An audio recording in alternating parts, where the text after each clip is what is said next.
What's good, ladies and gentlemen? Welcome to SK Wealth Academy podcast number 95. Money is not what you think it is. Now, before I get started today, I'm going to warn you that very few people watching this will actually truly understand what I'm getting at in this podcast. But for those of you that understand, you will really understand, and it probably has already changed your life. And for those of you that may not completely understand, don't worry. You can always come back and revisit this. And when you start connecting more dots about truth, you will fully understand and it will change your life. Now, because of centuries of miseducation in school about money, especially business schools around the world, and due to the prominently publicly declared deceit of billionaires like Bill Gates, Charlie Munger, Warren Buffett about money, especially gold, and the transhumanist drive that they support to push all money into 100% digital form, which is more about population control than helping the poor. Of course, they always serve the narrative, oh, this helps the poor get into banking. Let's just turn all money into 100% digital form. It's really about controlling us. But in any event, because of these charlatans that people idol worship, we have the atrocity of explaining the real history of money in schools all around the world, including even at the graduate levels. Well over 99% of the world today understand very little about money that is true. So in any event, lots of billionaires like the ones I just mentioned, meaning Bill Gates, Warren Buffett, and Charlie Munger, they denigrate gold as a form of money every chance they publicly get, calling it a useless rock, a barbarous relic, and they say no one should ever own it, even though I'm convinced, were I allowed to access their private, hidden, secret vaults wherever they are, that they would all likely own a ton of it. Now, Munger even went as far as to say, quote, civilized people don't buy gold, end quote.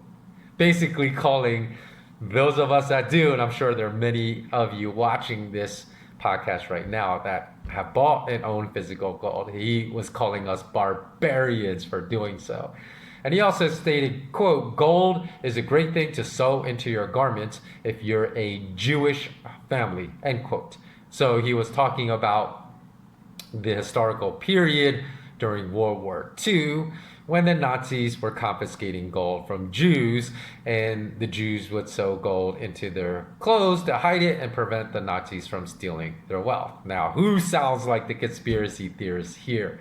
Loony like Charlie Munger, or those of us that believe gold is sound money. Now, believe it or not, I've had discussions with MBA grads and PhDs in economics that have argued gold has no value in modern economics as money. And when I've debated this point with them, unsurprisingly, one of the points they bring up is a rebuttal, very similar. I'm just paraphrasing because I can't remember the exact words, but they would say something to me like, so you think you're smarter than Warren Buffett and Bill Gates because both of them are on record as saying gold is a useless rock that no one should own. And if you're smarter than them, why don't you have $90 billion? Now, I'm not going to go into the numerous fallacies of such a foolish argument, as I've already covered them in previous podcasts on this channel. So please just go watch these previous podcasts if you want to know why these arguments are riddled with logical missteps that have zero merit. And I will put those podcasts in the show notes to this particular podcast below. So just click on the see more or read more link on YouTube. But I will tell you how I successfully destroyed their fallacies in less than 5 minutes. So for those of you that watched all my podcasts up to this point, please just bear with me for a few minutes because you will have already heard this story, but I haven't yet even begun to dig deep into the real crux of this particular podcast. So I will start doing so after I repeat this short story. So when I've had these debates with these graduate students in business and finance and economics, I told these guys, so if you are telling me gold's a barbarous relic, you mean it has no intrinsic value, right? They answered, absolutely. So they took my bait. I responded by stating, so why is fiat currency better? Because that has no intrinsic value. They responded, and of course, they all didn't say the exact same things, but they said the exact same things in oh so many different words. So I'm just paraphrasing their responses here because I've had these discussions at least a dozen times with people that have graduate degrees in finance, economics, and MBAs. So they responded, fiat currency absolutely has intrinsic value. If it didn't, then no one would accept it in exchange for goods and services. So what do you mean fiat currency has no intrinsic value? Are you stupid? And I mean, people actually said that to my face. Are you stupid? I said, okay.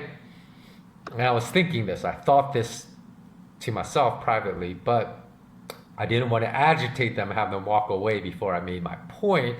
So I didn't even express this thought, but I said, okay, that's really not the definition of intrinsic. So you really need to get a dictionary, look up the definition because you apparently don't even know what intrinsic means. But like I said, I didn't make that point because I thought that that could aggravate them and they would walk away. So I simply asked them a very direct question. I asked them, what if I took the exact same composition of a US dollar? So a US dollar is actually made from cotton fiber as well as other fibers. So I took that exact amalgamation of fibers and had access to that, basically what they print all US dollar notes on. And I had access to the same printing plates and the same inks, same quality inks and everything that to print $100 notes, even with Benjamin Franklin's face on it. But I only made a few changes. So it looked exactly the same, and they were exactly the same composition, same graphics on it, same ink, but I removed 4 words, right? This is legal tender, right? I removed the numbers, the 100 in the corners of the note, and on the front, across Benjamin Franklin's face, I stamped a big fat red counterfeit. I said, if I give you 1 million of those, which is $100 million, would you take them? And he said, of course not. Why would I take that? That's such a stupid question. You can't use them because you just stamped them with counterfeit. They don't even have numbers on it. So why would I take it? I said, okay, well, what if I gave you 1 million blank rounds of gold? They're exactly the same size and same composition, meaning 495 fine, 99.99% pure, as a 1 ounce American Eagle coin. Only they're smooth, they're missing all the engravings, and they have no markings whatsoever on it. Would you take that? And they said, of course, because gold at $1,750, well, that would be today. I can't remember whatever prices gold was at. That's what they would quote. Then, that's worth $1.75 billion because of course they would make that same argument and be wrong because if you had a 1 ounce of physical gold in that round, it would be closer to 1,850 and so it would be $1.85 billion.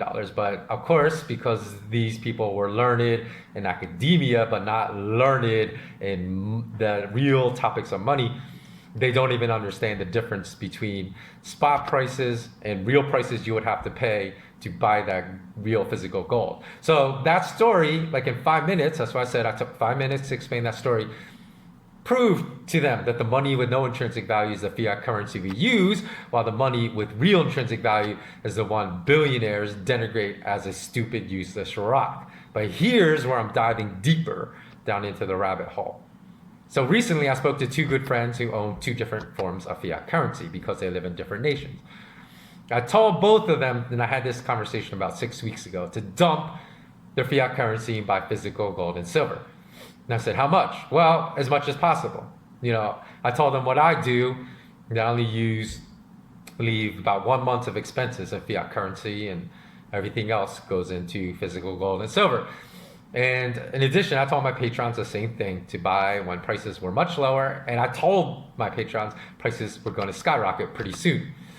and just get started. So they had plenty of opportunity to get in because I had these conversations with them when the spot prices of gold were about, I remember checking the physical prices. So the physical prices were actually around $1,570 for gold, because this was about 6 weeks ago, and $18 for silver when talking about gold and silver coins, right? And now they've risen to $1,866 and $23 for these same coins, for very quick 6-week gains of 19% and 28%. Now, most people will be ecstatic with even a 19% annual gain from investing in the stock market, let alone a 28% gain, because those type of gains, like the 18% a year, we haven't seen them since like the 1990s. And remember, my friend that took advantage of the knowledge I gave him just made those gains in 6 weeks. However, the other friend of mine did not take this step because he told me he felt very uncomfortable, as he did not grow up with money in a European nation in which he learned nothing about money in school, which manifested in a very interesting divergence in actions between these two close friends of mine. One was paralyzed and chose inaction to the knowledge I gave him, while the other chose to immediately act and benefited. And in fact, when my friend that chose not to act said to me he had never learned anything about money in school, I told him that did not mean he was not learning something about money all the time, and in fact every day. Because I said every day, when you observe the exchange of money for goods and services and food, and you saw your mom give notes of plastic in colorful ink and receive food in return or clothes in return, every day you are being subconsciously programmed to believe in that money. So, whether that money had pictures of dead presidents, of kings and queens, and pretty colors, or monotone earth colors, it didn't matter. You're still witnessing the exchange of pieces of fabric and plastic for things that sustain your life. So you're being programmed every day. And then also when you watch those movies that made it over, those Hollywood movies, to your part of the world, you watch movies about bank heists in which people risked their lives to steal these pieces of fabric and plastic. And that was further programming your incorrect beliefs about money. So you may not have learned in school, but you're learning about money every day of your life. But unfortunately, I told this person, you're learning the wrong things to believe about money, and your wrong beliefs about money come from the devil. So this is where I'm diving even deeper. Let me explain what I mean by this. And this is the part I stated very few people will understand who are watching this. The world we live in, it's a spiritual world, and it's one that's not ruled by God. It's ruled by the devil. If you study religious scriptures, and in order to write the material for my courses about money in SK Wealth Academy, I studied what different religious scriptures that were thousands of years old said about money, including the Bible, the Torah, the Quran, and even other various scriptures that are thousands of years old. And they all said the same thing about what is money and what is not. And guess what? Even the Christian that has been attending church every single week of his or her life, the Muslim that goes to the mosque and prays several times a day, several times a week, the Jew that goes to the temple for his or her whole life, and the Sikhs that practice religion daily. And that is why they wear the turban as a reminder, the males, to practice their religion. And we've seen certainly many Sikhs deliver many good works through this global pandemic lockdown. For those that have been practicing religious practices for decades or for their entire lives, none use the money of God. And that should blow your mind. All continue to use the money of the devil. In every religion, their holy books reveal what is money and what is not. So they know. But all people that are religious read these books and they use the money that is not the money of God. They don't listen to what their holy scriptures tell them is money. So why is that? Think about that for a second. Really, really think about that, because if you dig deep, you will arrive at the truth. And also, if the devil rules this world and not God, Think about the billionaires you admire and what they had to give up to get to where they are in their material wealth, and to whom they gave that to. Now, I've spoken about this in not so direct terms in two former podcasts, the Billionaire Fallacy, podcast number 87, and podcast number 25, which is titled Why Are the Uber Wealthy So Afraid of Dying? Now go watch these two podcasts of mine if you don't fully understand everything I'm saying in this podcast, because they will help you connect the dots between these three podcasts. Podcast number 25, podcast number 87, and podcast number 95. So let me leave my patrons with one final thought. In a recent Patreon video, I stated that my gratitude is strongest when my finances have been the strongest. And due to the natural ebb and flow of money in everyone's life, it comes and it goes, right? In different phases. It's actually a mistake to stick to this formula, so I should not have said that. It's the most easiest to be most grateful when things are great financially in your life. But I also in that same video mentioned that my discipline is the strongest during the hardest financial times in my life, because without discipline, failure is assured. So in times of struggle, I need to be the most disciplined and even elevate those levels of discipline and relentlessness to achieve what my goals during these times of struggle. However, the greatest periods of struggle in our lives is also when we need to express the most gratitude as well. Even though this sounds like an oxymoron, why would you express gratitude when you are wallowing in misery? Do you know why this is?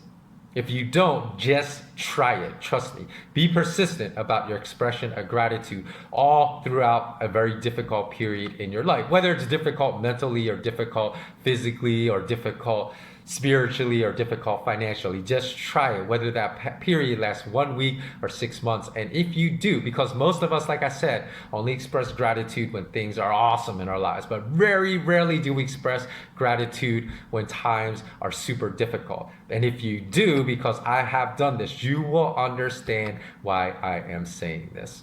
So again, I told you I was going to dive deep today. So I hope that this provided some value of you for all of you. Now I know that there are some of you that are not religious at all, are really just going to push aside what I said in this podcast, and that's fine, because I'm not here to try to convince you of anything. I'm only here to tell you about my experiences and what I believe as a given, drawn from my personal experiences. So I'm not trying to push any of my beliefs upon you.